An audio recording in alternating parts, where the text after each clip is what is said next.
Oh, very nice. So as you can see, ganun lang kadali, mapa-flat nyo na yung seat.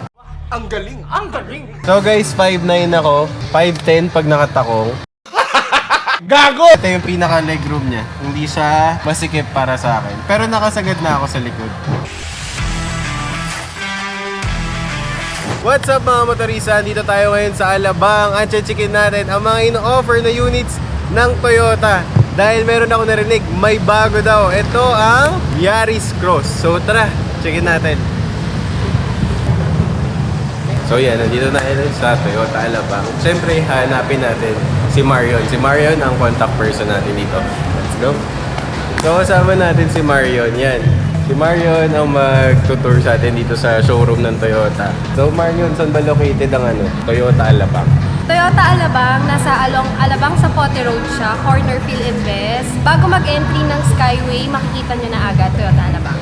Yun. Si Marion, maraming nagtatanong, maraming nag-request sa ating YouTube channel na mag-review kami ng mga kotse dito sa Toyota Alabang. Ang unang tanong, ano ang pinaka-budget friendly? Yung pang-unang sasakyan na pwede nilang bilhin? Ayan ang sikat na sikat nating Wigo. Yun. Ayan. Okay lang, checkin natin. Tingnan natin. So Marion, etong sasakyan na to, ito yung sinuggest mo para sa first car. So, ang tanong, itong Wigo, automatic lang yung variant niya? O may manual din? May manual din. Meron din manual. So, itong automatic, nasa magkano ang SRP nito? Itong automatic, top of the line na 729. 729,000. Tapos guys, ang napansin ko dito, sobrang basic ng mga interior niya. Ang maganda dito, may traction control na siya, no? Tapos yung pinaka-gauge na classic tignan, hindi pa siya digital. Tapos meron na siyang dito, display. Ang maganda dito, kaya ako siya na-appreciate. Kasi may mga buttons talaga siya. Lalo na kung driver ka, syempre, di mo masyadong mapapansin pag touchscreen. Tapos meron siyang May dashcam. may built-in dashcam na siya. Ito. Yan. May built-in dashcam na siya. Tapos nagre-record na siya. Paano mo siya kukunin? May memory card din to. Ayun, may memory card din siya. So kung bibili kayo ng Toyota Wigo, hindi na kayo kailangan mag-invest ng dashcam. Kasi meron na. Back camera. Pati ba camera meron na din? Pag top of the line? Yes, Or pati top yung... of the line. Top of the line lang. Okay. Ay, guys. Naka na rin siya. Naka push button na rin yung engine start. So guys, 5'9 ako. 5'10 pag nakatakong. Gago! Tapos ito yung pinaka legroom niya. Hindi siya masikip para sa akin. Pero nakasagad na ako sa likod. Kung mas malaki kayo sa akin, hindi ko ma-advise yung kotse na to. Kasi hindi kayo magiging komportable sa pagdadrive. When it comes to seat, malambot yung upuan. Tapos sobrang basic lang niya. Yan. So ito yung pinaka, kunyari ako yung magdadrive, nakasagad yung upuan sa likod. Ngayon, checkin natin kung kaparehas ko yung pasahero ko sa likod. Pero wait lang, automatic na rin ba yung... Yes, power folding na sa inyo. Oh, so yun, power folding na rin yung side mirrors. So di ka na lalabas sa kabila para buksan yung side mirror. So ngayon, checkin natin yung likod. So, ito na, nakaupo na ako sa likod. Surprisingly, hindi pa tumatama yung tuhod ko sa upuan ng driver. So pwede pa magsakay ng pasahero na kasing laki ko. Tapos, not like other cars, medyo pataas pa yung gitna niya. Yan, kasi yung sa Vios, syempre naka-Vios tayo. Yung sa Vios kasi flat na. Tapos wala siyang armrest sa gitna. Yan, wala siyang armrest sa gitna. Tapos, checkin natin yung compartment.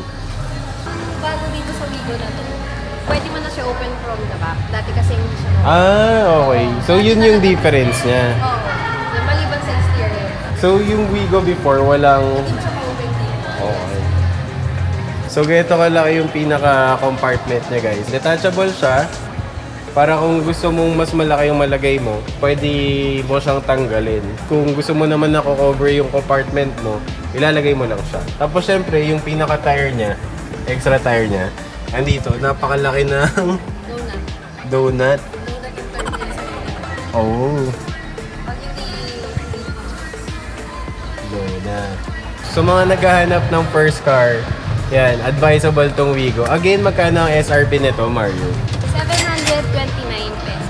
Tapos 729 pesos. Tapos ang manual nito is magkano ang SRP? 609,000. Yun, 609,000.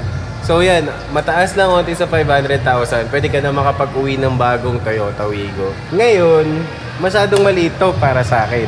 Ano pa yung pwede mong suggest na mas malaki konti sa Wigo na affordable pa rin? Ang susunod na masasuggest ko, Raze.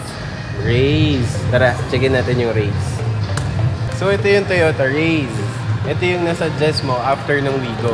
Bakit ito?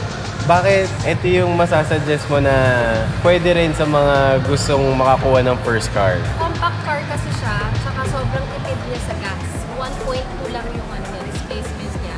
Ang Wigo is 1.0. Oh, so fuel efficient siya guys. Yan, matipid sa gasolina. Lalo na ngayon, ang mahal ng gasolina. Isa sa mga okay dito sa Race kasi medyo macho na siya tignan. Para siyang pinataas. Oo, para siyang pinamacho na Wigo. Ngayon, checkin natin yung loob. So, napakalaki pala ng diferensya ng Race tsaka ng Wigo. Napakaganda ng interior niya. Meron na siyang accent sa loob. Yan. Ganun din, napaka-basic ng pinaka-interior niya. Almost same lang din, no? Oo, pero ayan, automatic na yung natin, yung air conditioning controls natin. Tsaka meron na siya dito, fast charger, pang mga iPhone, Android, fast charging na siya. Aside from 12 volts na usually na charging. So, usapang safety, ilan ang airbag dito sa Toyota Race? Dalawa. Dalawa. Kayo. Alright. Bagay, hindi naman din ganun kalakihan ng sasakyan. Then, another thing is, di ko to natanong kanina sa Wigo. Dito sa head unit na to, anong ba to? GPS pa ba to? Hindi na uso yung GPS eh. Apple CarPlay and Android Auto siya. Oh. Once sa kinunik mo yung phone mo, meron na yung app na Waze, magre-reflect na rin siya dito. Dito mo ma-access yung Waze mo kahit hindi na sa phone mo. So, na-stuck pa pala ako sa lumang sasakyan. Ganun na pala yung mga sasakyan ngayon. Tapos, isa sa mga nagustuhan ko sa kotse na to, kasi mahilig akong uminom ng kape. Yan, pag nagda-drive. Meron siya ditong cup holder. Yan, yung pinaka-cup holder niya is napakalinis ng pagkaka-design. Kasi after mo uminom, babalik mo lang ulit. Which is thumbs up para sa akin. Tapos, when it comes to driver side naman, ganun din. Yung length ng legs natin, kung iusog pa natin, yan. Mas maluwag siya, mas komportable ako kung i-compare ko kanina sa Wigo. So, feeling ko, mas pipiliin ko to as a first car kaysa sa Wigo. Unang-una, mas mataas siya. Pangalawa, mas mahaba yung pinaka-legroom niya sa driver. Pangatlo, mas macho siya tignan kaysa sa Wigo. Ngayon, bago natin sukatin yung legroom sa likod, magkano ba ang Toyota Race? 936,000. 936,000. Yun na yung pinaka-top Ito of the yung line. mid-variant na. Mid pa lang yun. Oo. Ang pinaka top of the line ng Toyota Race, Yung Raze na turbo natin, 1.0, 1,053,000. ano ang difference na sa mid-variant? Pinaka-difference niya is yung makina. Naka 1.0 turbo si Raze. Oh. Ang airbags noon, 6. Oh. When it comes to safety, tsaka performance, yun yung mas maganda sa turbo pala. Tapos, kung i-compare natin to sa Wigo, meron na siyang compartment sa gitna. Yan. So, basic lang din yung compartment niya, din ganun kalaki. Pero, at least, meron. Tapos, yung pinaka niya, may foam na din. Tapos, meron siyang side pockets, tama ba? Yan, may side pocket siya sa magkabilang side. For the driver and sa passenger. Sige. So, digital na rin guys sa kanyang speedometer. Naka-digital display na rin siya guys. Yan. Medyo malaki rin yung difference niya sa Wigo eh. No? Ngayon, checkin natin kung gaano kaluwag ang legroom pag pasahero. So, ito yung pinaka seat ko pag nagda-drive. Naka-recline na onti yung upuan talaga para mas komportable ako. Ngayon, kung ako yung magiging pasahero at ganun din yung height ng magda-drive, medyo masikip siya sa likod. Pero, kung maliit naman yung driver mo, luluwag pa to. Or, kung mas maliit yung pasahero mo, komportable pa rin siya. So, as you can see guys, compact na compact tong sasakyan na to. Pero kahit na compact siya, mataas siya compared sa Wigo. Tapos, checkin natin yung compartment. So, meron na rin siyang camera display sa likod. Katulad nung sa Wigo, meron na rin siyang back camera. Pag inopen natin ang kanyang compartment,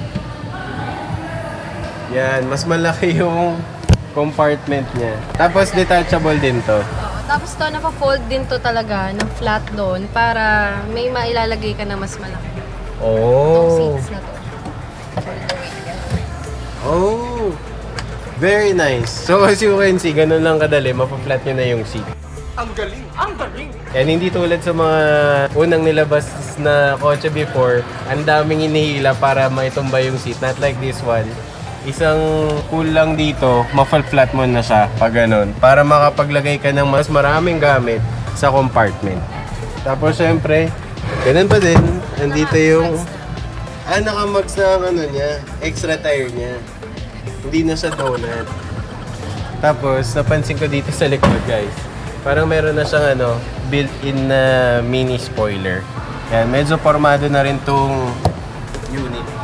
Ini-invite ko kayo na mag-visit dito sa Toyota Alabang. And sa mga gusto mag-visit, hanapin nyo lang si Marion.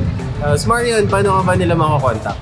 Pwede nyo akong makontak sa Facebook page ko, Marion Kerubin Toyota Alabang. Ang number ko is 0999-346-4294. Ang Viber ko is 0975-196-1769. Tapos, for example, kukuha sila ng unit dito. Ano ang pwede nilang makuwang freebies? Loaded tayo with freebies dito. Aside sa usual nating freebies na tint, matting, seat cover, bibigay din kami ng libreng umbrellas. Hindi isa, hindi dalawa. 5 umbrellas. 5 umbrella? Yes. Basta pag saan kayo kumuha, sure yan. Pinakamababa, 5. Promise ko yan. Para pala si Kuya Will to. Early warning device. Ayan. Ako nagbibigay ako ng car care kit. Ayan. Keychain. Toyota keychain. Tsaka air dispenser para bagong kotse mabango. Maraming salamat, Marion. Thank you so Thank much. you. Hanapin niyo lang si Marion, guys. Again, this is Motorista. Lagi nagpapaalala, ride safe palagi at iwasan maging kamote sa daan. Paalam, guys.